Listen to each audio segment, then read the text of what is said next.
We're back from the future. In the video you're about to see, we made a mistake. Because, you know, we're just two brew dudes trying to, you know, put up some videos tasting homebrew. Dave wrote Minch grains. Minch is a maltster out of Ireland, it seems. We still don't know what type of malt he used, but we're thinking it's a very pale malt.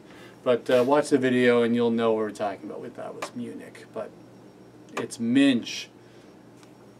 Roll the footage.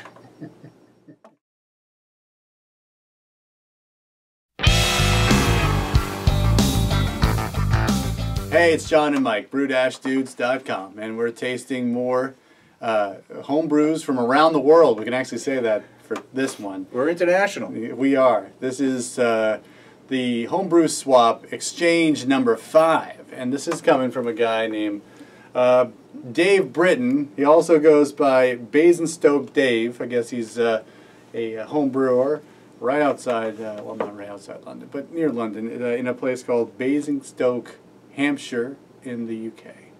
I actually looked it up on a map, and you know, you're down one of the highways from London to go there. But Dave sent us one bottle of an Equinox hop smash, and it kind of is like, all right, well, we've done smashes with interesting hops, and we actually have done one with Equinox hops, so it was nice to see this get shipped across the ocean to us so that we could taste an example of a smash beer from across the pond. Now this is, he sent me the recipe. It's going to be in the metric system, so you gotta be careful. Your brain's going to melt, you Americans. Good thing I'm a scientist. So 3.5 kilograms of Munich grains, Munich malt, 50 grams of Equinox pellet hops. That equates to about an ounce, 1.75 ounces. I used a calculator for that. That was the only one I could actually compliment myself, because I use grams in my recipes for hops. There you go. He mashed this at 67 degrees Celsius for an hour. Celsius. He boiled for an hour. You're pushing our limits, Dave. And then he put in all the hops just after the boil, so it should all be bittering. So interesting. So that's when we first opened the bottle, I was smelling for some hop aroma, and it's detect some very subtle. I mean, it's very subtle. But this is actually a great. This is actually good for us because we have done smash beers with Equinox, and I believe we went on camera and said there's a lot of green pepper, and I mean green bell pepper taste to the Equinox hops. And we got some comments saying like, I tasted this commercial example that had Equinox in it. I didn't taste any green pepper.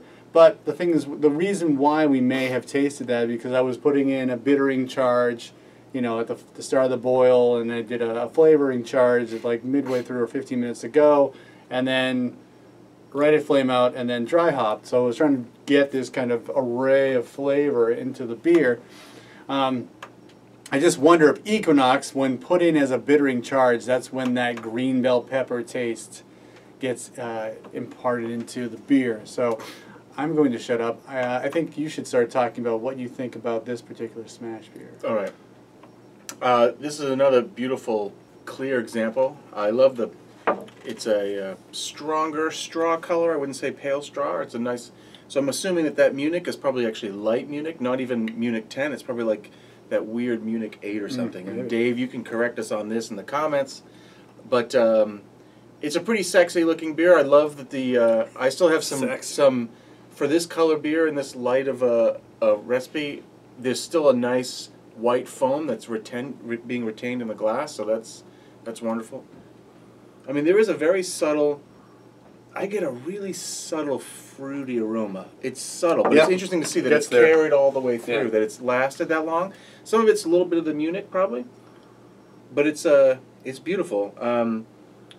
The taste, the taste is, the bitterness lingers. It's still in my mouth. I don't know what your water is like at all, but it's not strong bitterness, but I can still tasting the bitterness itself.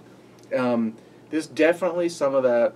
I don't get a lot of the fruity characters in the flavor, but there's definitely a very unique, distinct flavor coming in this, and I guess I would label that somewhere in that green bell pepper category. Yeah. Would you agree with that? I would agree with that. That's certainly it's cool. what's, it's really cool. Yeah, that's certainly what's coming through. Super learning experience with the hop to not have done the later additions. It's amazing. Yeah, because it's you don't get a lot of hops like in the middle of the taste. You know, as it warmed up, I started to get a little bit more aroma out of it, but then as I tasted it, I didn't get a lot. It's really kind of it presents itself in the aftertaste. And the body is light to medium, and it really lets that bitterness just hang in there. I actually get it like on the roof of my mouth. I can like sense it. Yeah.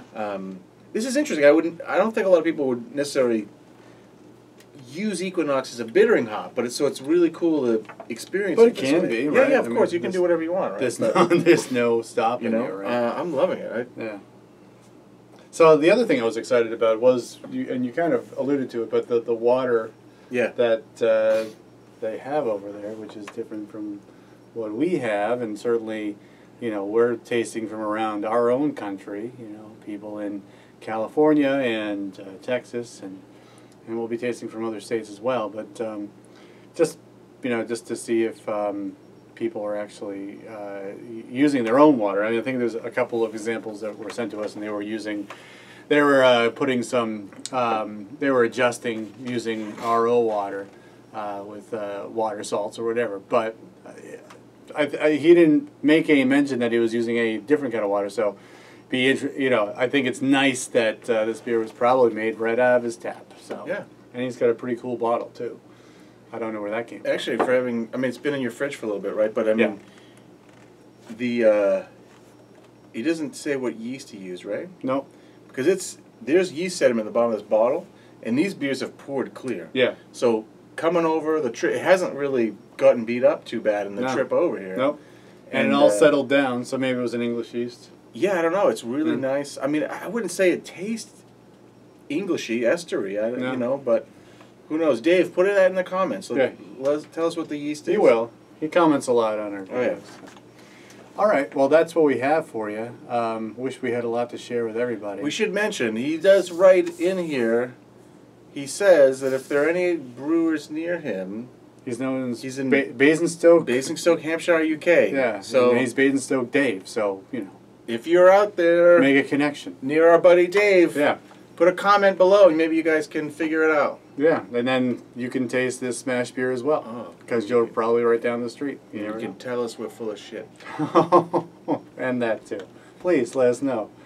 Anyway, for John and Mike, brew-dudes.com. Please like, subscribe. We put up a video every week. Brew on. Cheers. Thanks, Dave.